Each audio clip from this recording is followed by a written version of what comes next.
Hello, this is the question and answer and discussion part of our third presentation of Kinship with Birds in Flight and Plight. So, Christina, do you want to be the moderator here? And please raise your hands either just on the screen or you can also raise them in the reactions button and your hand can go up. Do any of you have questions for each other? Seeing each other's work and hearing each other's comments? Yes, Andre. Yeah.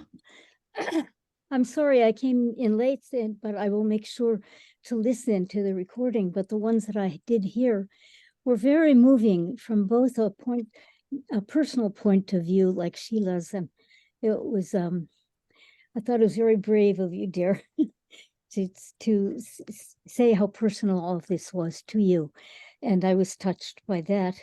And of course, I'm always impressed by the amount of information I learned from Christina's research. She is always so dedicated and devoted to the information. And I found your piece, Christina, very powerful and visceral. So thank you, everyone, for all the work that you have done. And thank you to WEAD for creating this very wonderful work around an important subject, birds. I was one in my last life, you know, I was a raven. And just acknowledging you, Andre, is my gateway into eco art through your class. Yeah. How lucky we are.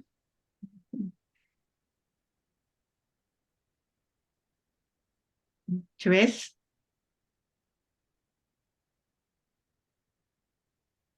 Christina, is there any organized group with, you know, bringing the research that you shared with us today to the cell phone companies and these, you know, towers with these, there are many stories above the forest with these fake Christmas trees on top, and who is advocating for limiting the EMFs, and what groups are those? I have from Arthur Furstenberg an exhaustive list of groups all around the world who are working on this. And then there are local community groups who are in some places trying to keep 5G out of their communities, or just working to really slow it down, or, you know, running fiber optic and having wiring your Ethernet going to your computer, which is what I use. I don't have Wi-Fi in my house. So I'm concerned about my cell phone's impact on me. Yeah. Because I have read all kinds of research, and it's out there, it's undeniable. And so that just extended to my concern about what's happening to other creatures who have no say in what's going on. So, but yeah, there is a huge, I mean, it's not huge. It's a long list of organizations all around the world. So I could forward that to you. And I recommend the Cellular Phone Task Force has a newsletter that they put out. And they have them all archived on their site. And it's talking about, you know, impacts of various kinds. So, and I know that some people say this is all misinformation, but I don't think those 76,000 studies about biological impacts can all be, you know, misinformation. So, you know, I mean, there are many corporations that are wanting to make a lot of money off of all of this and trying to tell us that we need smart refrigerators and smart cars and driverless cars. And I don't know that we need that, especially not if it's killing off life around us. So I think we need to really be aware. That's what I make the art for. And I noticed that my nieces sleep with their cell phones. Oh, oh, that's terrible. And I think that's common. Yeah. Where are the parents? Sleeping with their cell phones. Right. Mhm. Good Gad. Thank you, Christina. This whole thing about attaching transmitters to animals, apparently, we love to do that so we can see what they're doing and where they're going. And supposedly it's helping us help them. But in my reading, the studies are showing that they have lowered life expectancy, having that stuff attached to them, because they're being irradiated constantly, nonstop by these things that are putting out signals. So, yeah. Christina, are you talking about like radio transmitters that's like, so I know that for mountain lions, especially, and other animals, they put them on them to try and figure out where they're going. Is that what you're talking about? Mm-hmm. Yeah. Jane has her hand up. Jane. Sorry, I was on mute there. Anyway, thank you all again. Congratulations. This was so wonderful to hear everybody's personal points of view, in addition to having read your statements. I had a couple of questions for some of you. Danielle, how long did it take to create your piece? It took about 2 years. Yeah. Wow. Would you say that the research was maybe even more work than the actual making, or would you say that all in all it was evenly split? I would think the making probably took more time, with specifically the embroidery took a lot of effort. Yeah. But I think the research definitely did take probably like 25% of the time, just because I wanted to make sure that I was getting all the info. And you just go down a rabbit hole, you find one piece of information and then you find another piece, and it's just, yeah, it's really amazing how much is out there. Yeah, I love that.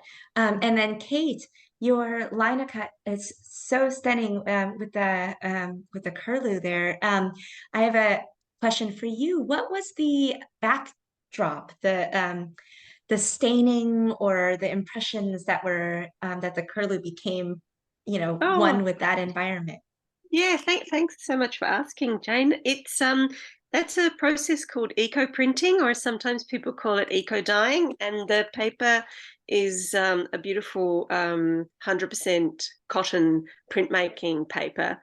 And so what you do is you gather, well, because it was about the site as well, so I gathered plant material and seaweed from around the site, not from national parks, just from and you put it on the paper, and then you roll the paper up really, really tightly so you've got a lot of contact, and then you can either steam it or boil it, and add you might add vinegar or salt, or there's some other like alum powder some people use, things like that act to make sure that the natural pigment binds with the paper. Yeah, and you're left with the colors, but also beautiful sort of impressions of that plant material, and it grounds the work really within the place. I was wondering, because I did very much feel like I saw algae silhouettes and marine life in there. So that's very exciting. And I also agree, Sheila, thank you so much for sharing your personal story with your piece. It very much just moves in and out, as you said, seamlessly between these worlds. It does have an otherworldly feel. All the colors that you chose was still quite hopeful, but almost dreamlike. So that was quite lovely. I hope you guys, if we have time, I just wanted to go around and just maybe say something to each of you. I did have a little thought, if you want to. Yes. Okay. Do. Okay, Christina, I agree. That is such a powerful installation piece that just gets your mind running in all the ways that you had talked about the uncomfortableness, the gadgetry, the plucked feathers, and then the wood form of the bird. Did you piece that together, or did you find that? Was that a found object that was in the center? The bird? Mm-hmm. Yes, I found it while I was out hiking. Oh my It was goodness. just lying, it was lying by the side of the trail, and I just went, this is too amazing to just leave. Yeah.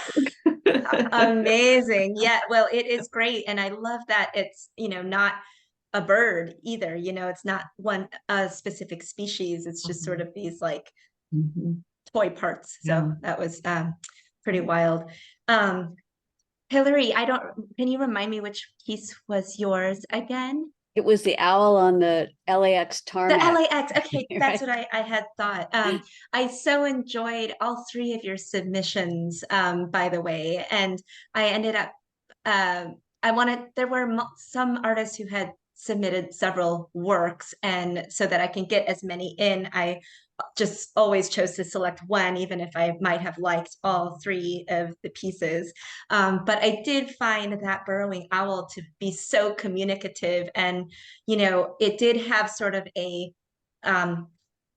stare to it, but also it was really empowered too, sort of taking charge. Like I sort of saw the bird as retaking charge of that runway, and its presence, while really small in life, just was so larger than life in the image. So I really enjoyed, again, a little bit of that animated quality and character that you gave.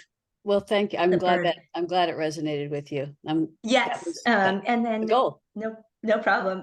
Vida, your piece was also quite moving. It didn't need a lot of words. So I think, that when you were really kind of talking about how yours didn't come with all of this sort of scientific research, it absolutely had the emotional sensibility, and all the things that you did describe were so present in your piece, and the mood and the colors, quite moving.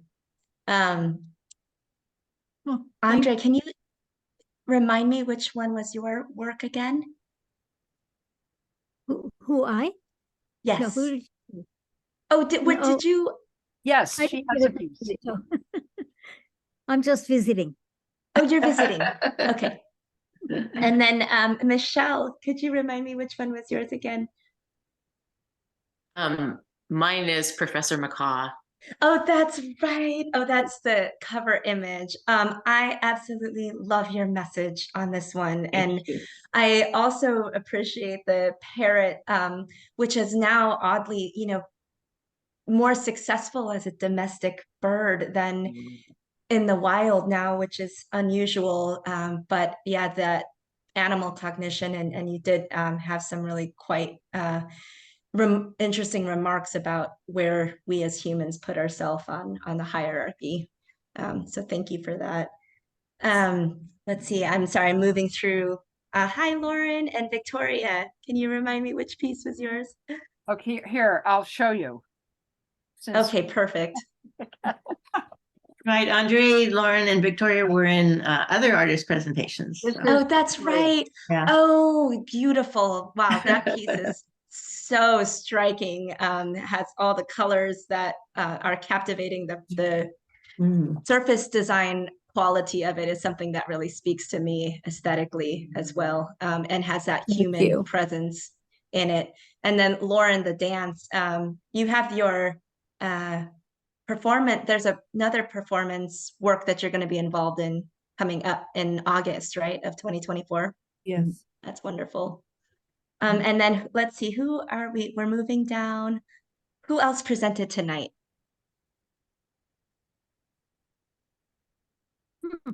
Did we? Oh, Kate. Did we talk about Kate? Kate's work. We did the curly. Okay. Yeah, you spoke to me. Thank you. Yeah. I think I got everybody, but yeah, it just adds so much more when I get to hear from you directly, and I found that to be the case with the last round of artists as well. It was a bigger group, so I felt like we didn't have as much time to go through and make remarks to everybody. Andre's piece was the Aplomado falcon chick. That wonderful pencil drawing. Oh, I love that piece too. Well, there's a lot more, and I have So open much character. So Sheila has her hand up still. Thank you. I wanted to really just to connect with more of you. I've connected with a few of you through Instagram and started following you, and just want to connect with more of you. I'm especially curious about Danielle and wanting to see the embroidery a little better, because I would just love to see it up close. I love that. I love the idea that that's included, but it's hard to see in that larger image.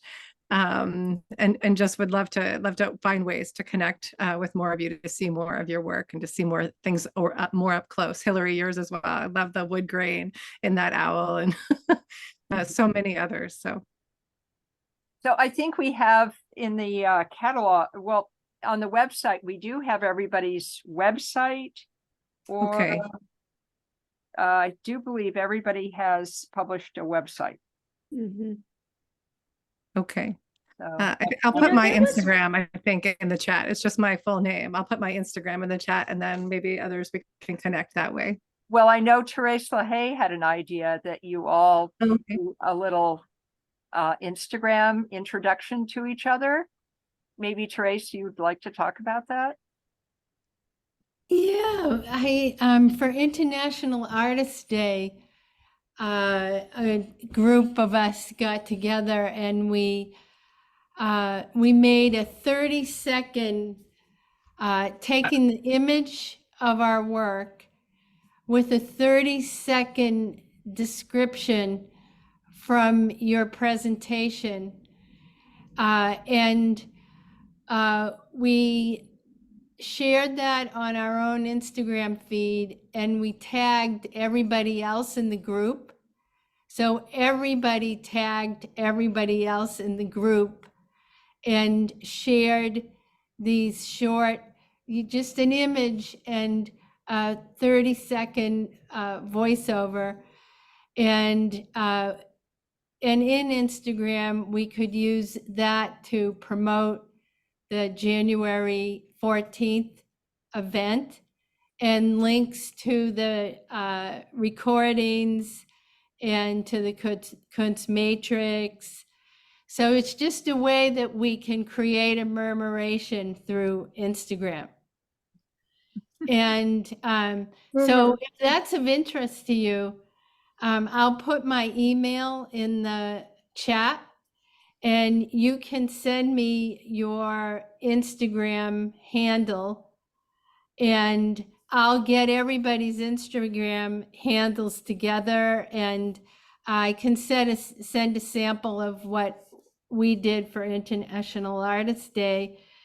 And it'll be a visual and auditory way to create a murmuration for this show.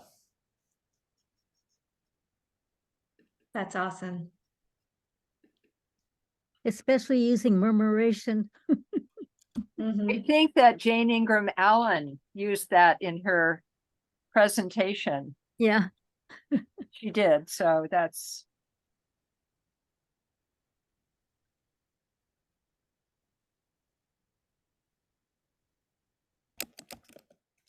Well, do we have any more comments or thoughts? I noticed we have a couple more other artists who joined in, Diane and Nico. For those of you who joined late, we'll have a presentation recording on our website on WEADartist.org.